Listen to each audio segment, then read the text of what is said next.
Welcome to the Killer Author Club. 3 best-selling authors talking about killing, of the fictional kind, with the best thriller and suspense authors in the business. Killer conversations, killer cocktails, and killer guests, with your hosts, Kimberly Bell, Heather Gutenkopf, and Kara Ruda. This is the Killer Author Club.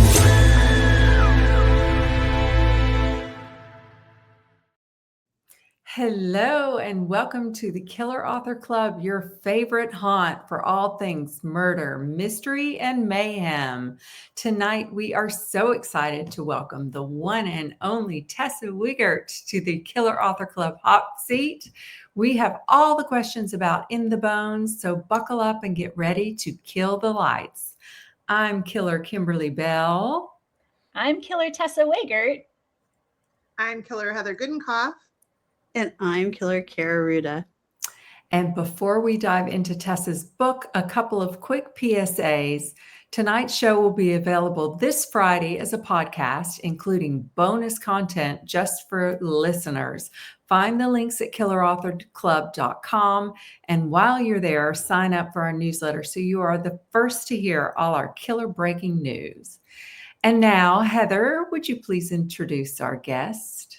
I'd be honored. Tessa Wegert is the critically acclaimed author of the Shanna Merchant Mysteries, as well as the North Country series, beginning with In the Bones.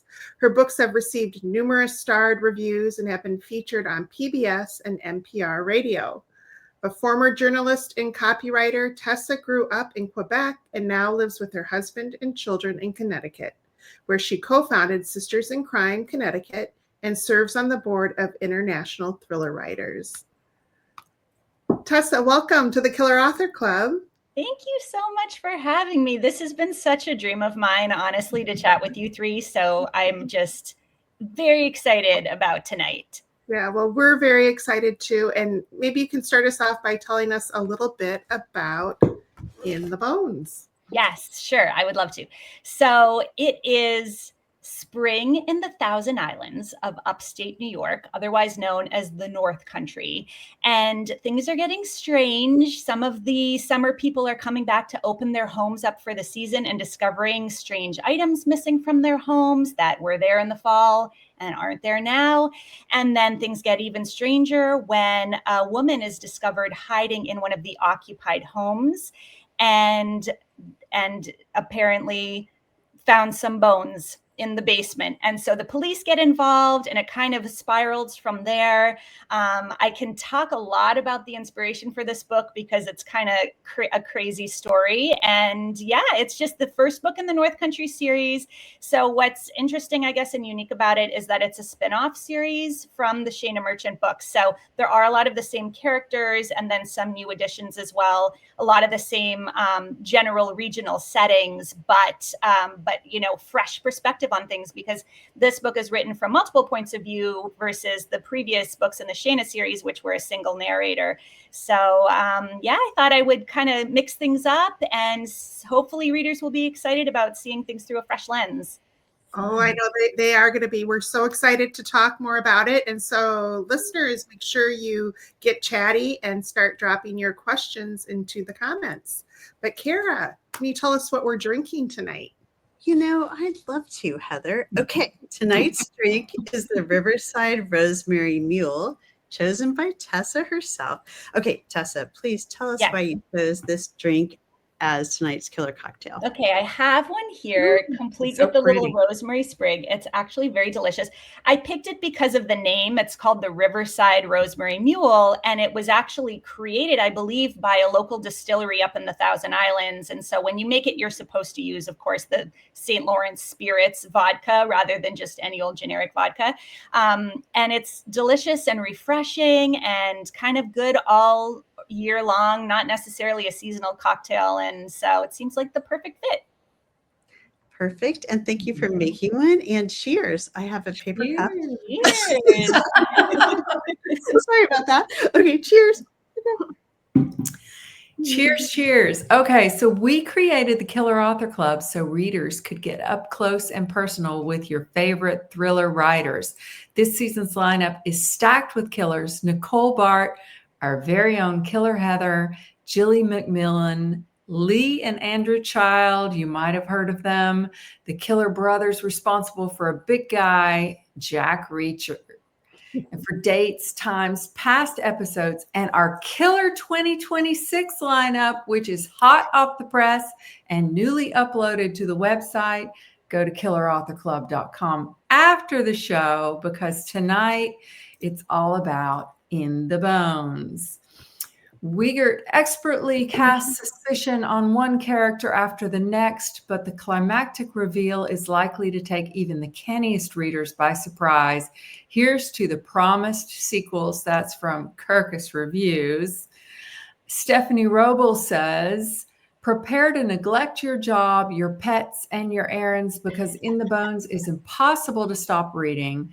Wegert is a master plotter. Just when you think you've solved her puzzle, she wrongfoots you again. An absolute knockout. So Tessa, clearly you are a devious and chilling killer. And now we need to know your answer to the killer question. Where do you kill? Okay, so I guess I have two answers really to this question. So if I'm taking it literally, I'm doing it right here in this room, which is the attic, third floor room in my house. It has actually a secret room in it, which is like a reading nook that you get to through like a tiny little secret kind of hobbit-sized door. No one ever comes up here, honestly. It's just kind of my own private space. And so I'm up here for hours and hours. However, I also kill in the Thousand Islands, because so far all of the books that I have published have been set in that region. Can you tell me where the Thousand Islands are? Yeah. And Yes. is it named after the dressing? Because I feel really dumb. Is that Or really the other way No, around? Don't feel dumb, because that is 100% true. So first question, the Thousand Islands are all the way upstate, as far as you can go before you hit Canada. So the St. Lawrence River is partly in Ontario and partly in upstate New York. And in that river, there are, I believe it's actually not 1,000, it's more like 1,864 islands. Some are on the Canadian side, some are on the US side. Many of them are privately owned, and there are just like, there's just a single home on one of these islands. And so it seemed like an interesting place to me to set books, because I had been going there. My husband's parents have a place up there on an island, like it's just their cottage on the little 3-acre island.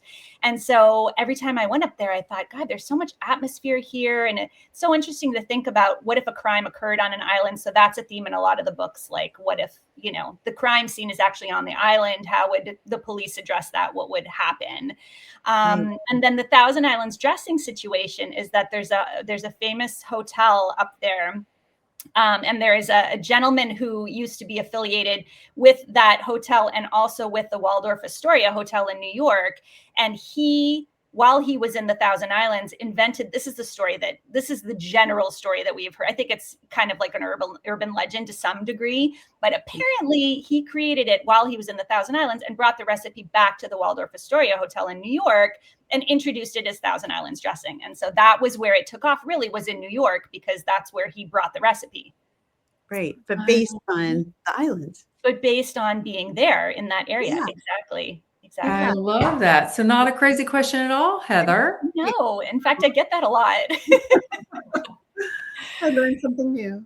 All right. So when we were talking about your book earlier, you said you had some interesting motive, or like where the story spark came from. You had the origin story, I guess it would be. So a few years ago, I watched a documentary series about frogging, as in PHROGGING. And I had never heard of it before. And what it is, for those who aren't familiar, it's like squatting, except it's done in occupied homes. So instead of someone coming into an empty home and living there, uninvited, trespassing and being there, they sneak into a home that the homeowner lives in right now, and they hide out, like in an attic crawl space or in a basement or wherever. Sometimes it's like under the front porch. They're all kinds. Sometimes it's in the walls. There are all kinds of places that people have managed to hide in these occupied homes. And then the reason why it's called frogging is because they only stay for a short period of time before moving on to another house, because they don't want to get caught.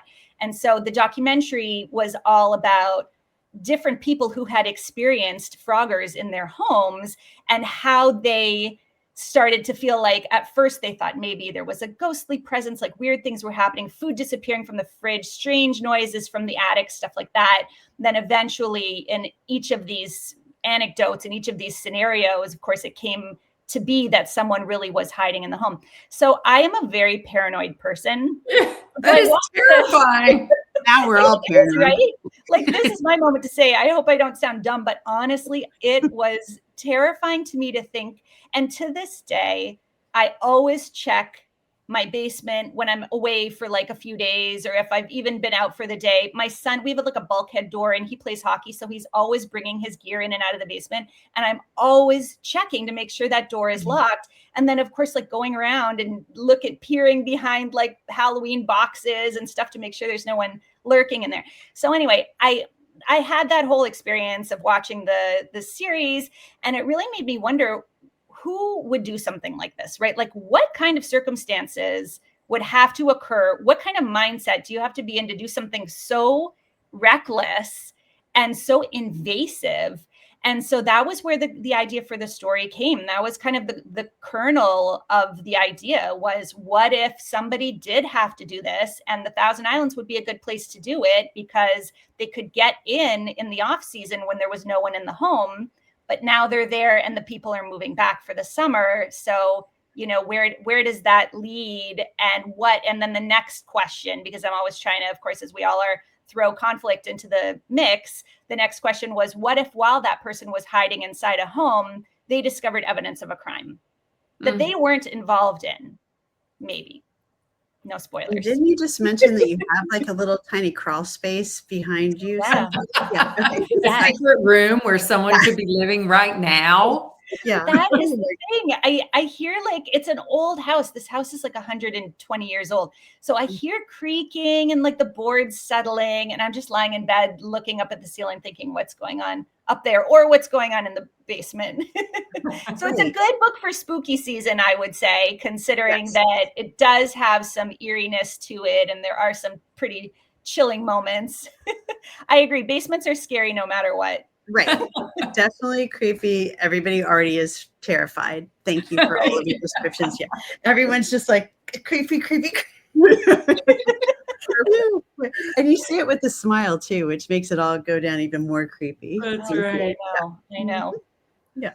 But you have some great characters. You have an ex-NHL star, Mikko Heli, whose house is the subject of the book, and he, you know, the shocking discovery in his basement, and Nicole Durham, who is hired as Mikko's cleaner under kind of tense circumstances. Can you tell us a little bit about those characters and why you positioned them the way you did?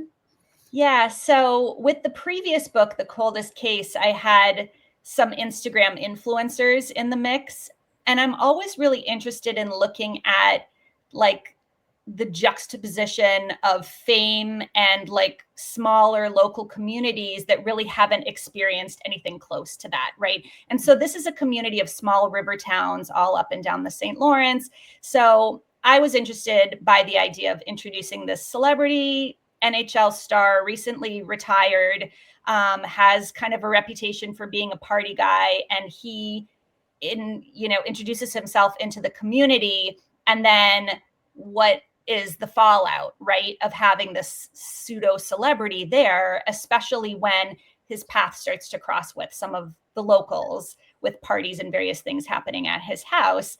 And the Nicole Durham character, that was really fun because when I made the decision and pitched to my editor that I wanted to do a spin-off series, she said, you know, it'll be interesting to see who you choose to keep and who you introduce and their role in like the whole dynamic between the characters that I had already established in the 6 previous Shayna books.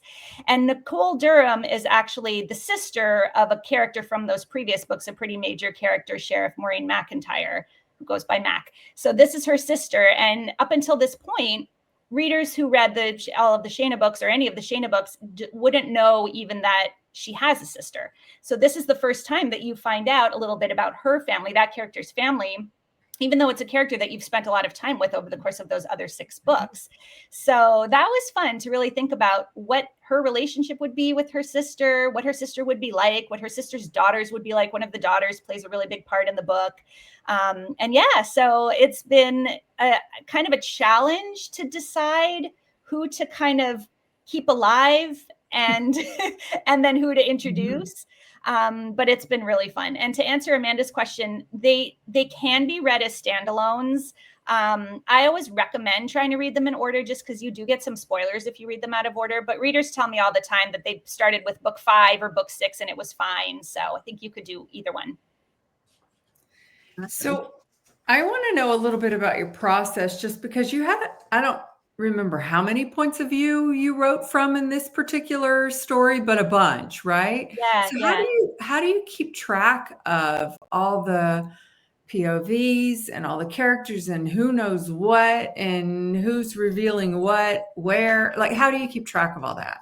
Yeah, I honestly didn't have a ton of experience writing multiple point of view thrillers, and I have always loved them. And I think I was intimidated, honestly. And then with the Shayna books, because I wrote that first book intending, really, Death in the Family is the first book in the series. I intended it for it to be a standalone, and then had the opportunity to make it into a series. And so that was just the path that I was on. So I didn't really divert from that at all. I didn't try anything with multiple narrators until I got to this book and this point. And so at first I started writing kind of like chronologically, you know, in a linear fashion, just like telling the story, but then having some scenes from a different character's point of view. And that, I'm curious to know with you guys what your process is like with this, but I found that got confusing for me really quickly. So in the end, I ended up largely writing the points of view separately, like all of, you know, the scenes from Nicole's perspective, all of the scenes from Tim Wellington's perspective, and then just kind of retrofitting them and slotting them into place. And then, you know, of course, editing, revising, making changes so that the timeline all made sense. But I found that was the easiest way for me to keep track of what was happening with those characters, not just, you know, from like a timeline perspective, but really also emotionally and psychologically where they were with the case, like where they stood, you know, emotionally with the case. And it seemed like it was effective. I'm doing the same thing right now with the second book in that series. So I think I'm just going to run with it. What's your approach, guys? I think we all three have a different process for this, right? I'm the hardcore outliner of the group. So I have a pretty strong outline going into the story, but so I don't need to write them necessarily in order. I'll kind of piggyback and leapfrog my way through the story. Mm-hmm. But it can get confusing if you don't, for me, it can get confusing for me if I don't have a roadmap. Yeah. Yeah. No roadmap. Wow. Just wings it. Yeah. I know that's just not an acceptable answer, but that's the truth. Anyway, and Heather's in the middle. I'm right in the middle. I do a combo. Yes. I think I'm in the middle too. I do outline a little bit to a point, and then I just allow myself to be really flexible about it, and pretty much 9 times out of 10 go totally off that path to somewhere completely unexpected. That's where the fun is. Okay, I have a great question from Jean. I don't know if you saw this. Oh, yeah. It's so cool to live and own a bookstore in the areas you're writing about. I also find myself as a reader trying to figure out where the places are that you've renamed, such as Nellie's and Clayton. Love your books. Yeah. Okay, Jean, we need to connect if you own a bookstore in the area, because I thought I had a handle on all the bookstores in the area. So we gotta talk afterward. Yeah, so Nellie's is Bella's, actually. It was based on Bella's in Clayton. And I do sometimes change the names of businesses. Much of the setting is true to life. So I do not change the names of the towns. A lot of times I don't change the names of major landmarks. I only change something if I want to have like a little creative license there to make changes with like the layout of the place or the menu or something like that, because I think otherwise people who know it well are going to go, but that's not it. That's not true. So I can't stay too true to life. sometimes. And then the other reason is if there's a crime that occurs in that place, then I'm never going to use an actual business name just out of respect to the business owners, right? So yeah, it's kind of a mix, but it's really fun to decide which of the places I want to keep as is. And like there's a place called The Spot in Alexandria Bay, but I think I call it The Dot in a couple of the books. And it's pretty obvious that for those in the know in the area, it's pretty obvious what it is. But I think that's kind of some of the fun. And I do try to incorporate some Easter eggs for people who know that region really well. And then I think they get, like I've heard that they get a kick out of trying to connect those dots. The blankets on the chairs. Exactly. So Bella's has, oh yeah. Okay. Yeah. I do know about this. The story, Teresa. Oh, amazing. That's so fun. That's so fun. I love like all those connections, and that's like so much part of the fun of the Killer Author Club, being able to like connect people and like have their Anyway, it's fun. It's so fun. Yeah. So how many of? Oh, sorry, Heather. Did you want to go? No, go right ahead. Okay. Well, I was just wondering if you, as far as the plotting and planning thing, do you know how many in this series you're going to write? No, that would be nice, wouldn't it? No, I have never known. So like I said, with Death in the Family, I wrote it as a standalone, really as like an homage to Agatha Christie's And Then There Were None. And I never in a million years thought about turning it into a series or having a sequel or anything.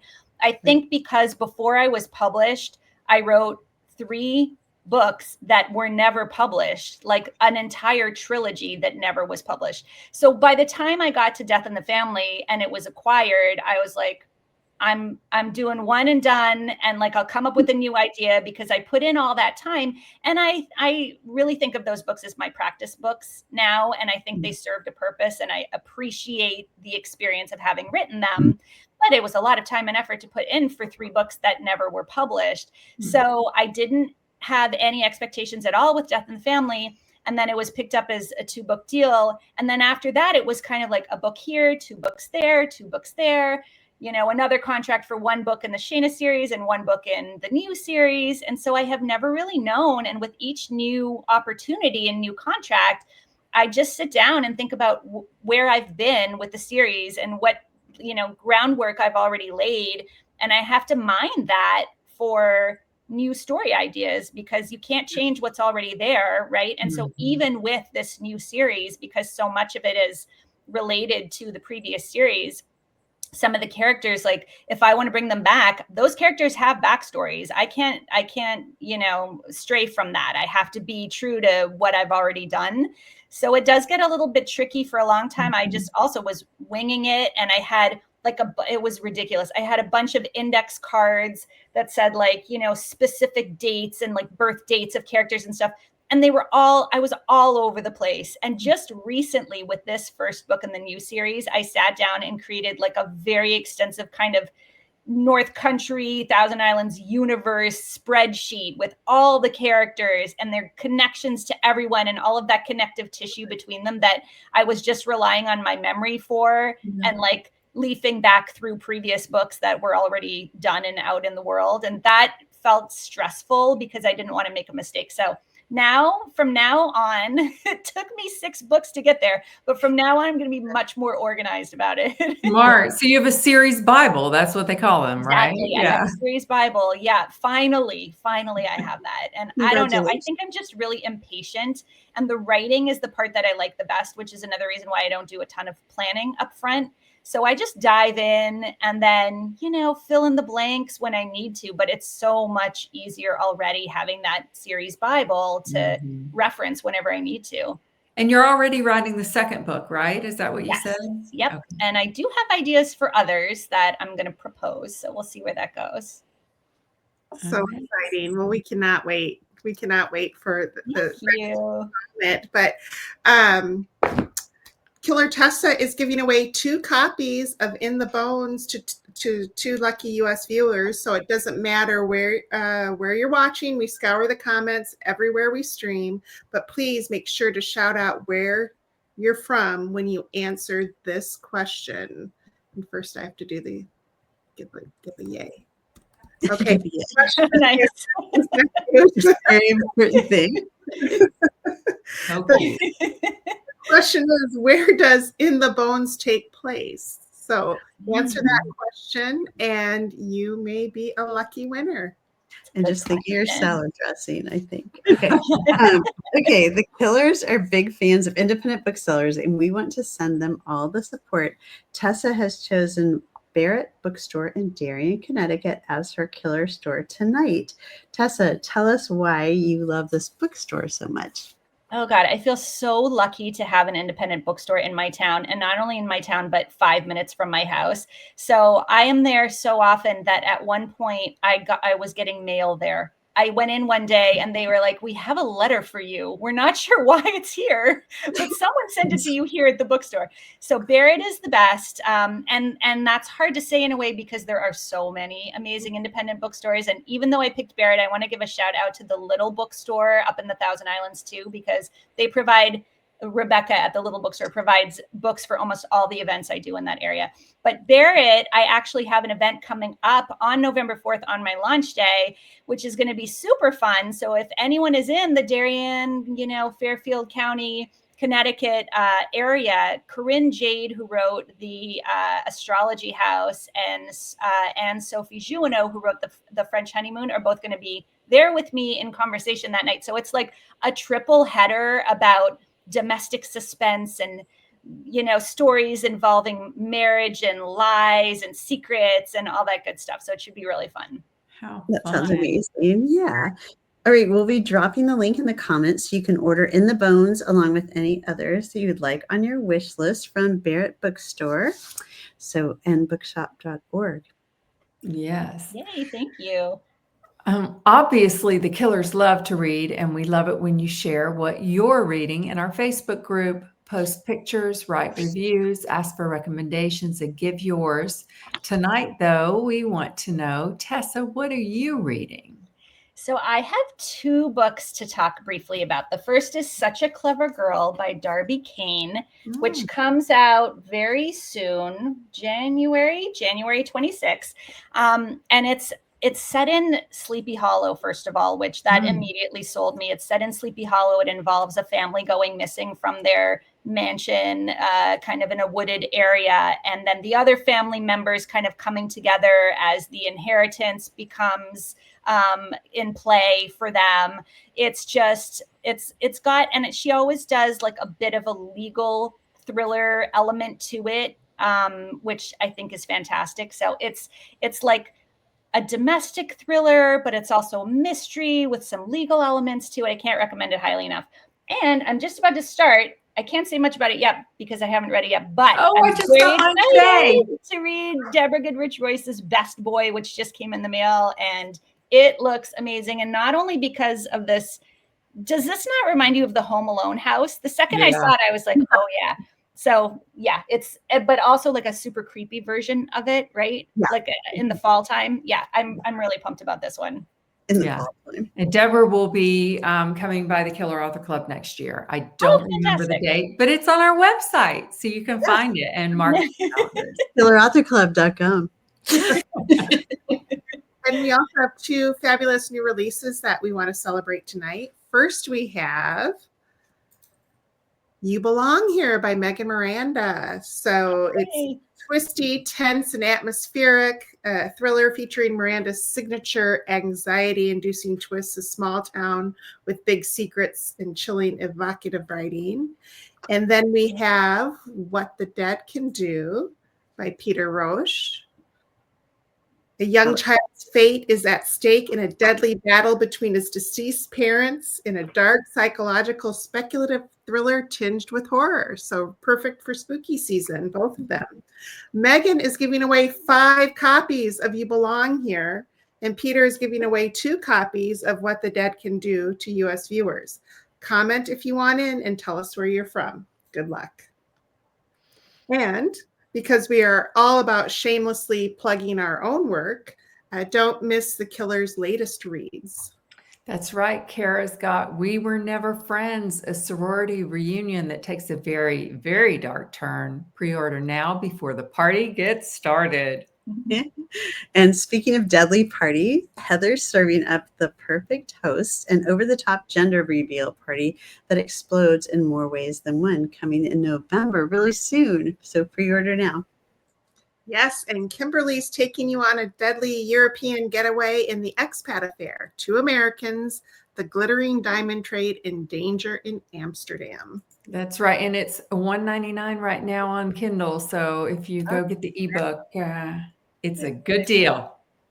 Deals, deals, deals. We have giveaways. We got deals. We got everything. Okay. Those are all some very killer reads, I will say. Aw, thank you, Tessa. Okay. And wait, there's more. Okay. So if you hang out on Facebook, come join our secret lair, the private members only Killer Author Club. Every episode, we draw a name randomly from the hat for some killer swag like t-shirts, mugs, candles, you name it. Jump in and join the fun and peek at all the goods over at killerauthorclub.com.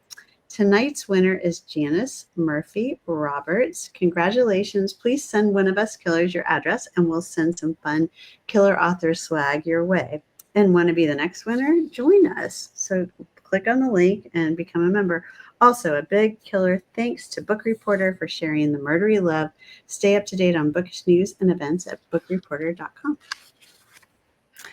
So, Tessa, we have some excellent news for you. You have survived the Killer Author Club. Woohoo! Woohoo! Yay. All right. You guys, that was so much fun. Thank you so much for having me. Not at all scary, right? Not at all scary. Not as scary as Froggers, anyway. That's right. So tell us where our listeners and viewers can find you. Sure. So I am most active on Instagram, which is just Tessa Wegert. I'm also on Facebook at Tessa Wegert Books, and I'm on TikTok occasionally at Tessa Wegert Books also. And then my website is tessawegert.com. I have a ton of events coming up in October, late October, and early November, and I'm all over the place. So if you are in the area, I would love to see you come out to one of those events. And those are all on my news and events page on the site. Love it. Oh, wonderful. Well, thank you, Tessa. And that's a wrap for tonight's episode. Thanks for hanging out with all of us. We'll be back in 2 weeks with the wonderful Nicole Bart in the Killer Hot Seat, spilling all the details on her new thriller, Where He Left Her. Until then, you can catch us wasting entirely too much time on Instagram, Facebook, and once in a while TikTok. For the full schedule, past episodes, recipes, and merch, head to killerauthorclub.com. And thanks for being part of the club. Yay. That does it for tonight's show. Thank you for tuning in. If you'd like to catch our next show live, we're every other Tuesday night on Facebook, Instagram, and YouTube.